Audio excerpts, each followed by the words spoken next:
പൂച്ച വളർത്തുന്നവരാണോ എന്നാൽ ഈ വീഡിയോ കണ്ടു നിങ്ങൾ കരുതുന്നുണ്ടോ? എന്നാലേ അത് തെറ്റി. പൂച്ച ഒരു സൂപ്പർ പവേർഡ് ആനിമൽ ആണ്.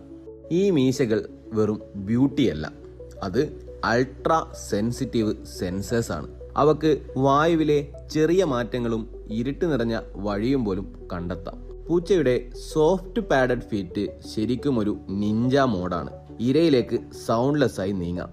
Rats beware. പൂച്ച ഉണ്ടാക്കുന്ന ശബ്ദം വെറും ക്യൂട്ട് മാത്രമല്ല, അതൊരു ഹീലിംഗ് ഫ്രീക്വൻസിയിലാണ് വൈബ്രേറ്റ് ചെയ്യുന്നത്. Around 25 hertz to 100 hertz. ഇത് സ്ട്രെസ് കുറക്കാനും ഈവൻ ബോൺ ഹീലിംഗിന് വരെയും സഹായിക്കുമെന്ന് പഠനങ്ങൾ തെളിയിച്ചിട്ടുണ്ട്. അതുകൊണ്ട് പൂച്ച നാച്ചുറൽ തെറാപ്പി മെഷീൻ എന്ന പേരിലും അറിയപ്പെടുന്നു. പൂച്ചയുടെ വാല് ഒരു സീക്രട്ട് കമ്മ്യൂണിക്കേഷന്റെ ഇൻഡിക്കേറ്റർ ആണ്. ഉയർന്നു നിന്നാൽ ഹാപ്പി ആൻഡ് കോൺഫിഡന്റ്, വേഗത്തിൽ ഫ്ലിക്ക് ചെയ്താൽ ദേ ആർ ഇറിറ്റേറ്റഡ്, മറിച്ച് സ്ലോ വേവ് ആണെങ്കിൽ ക്യൂറിയസ്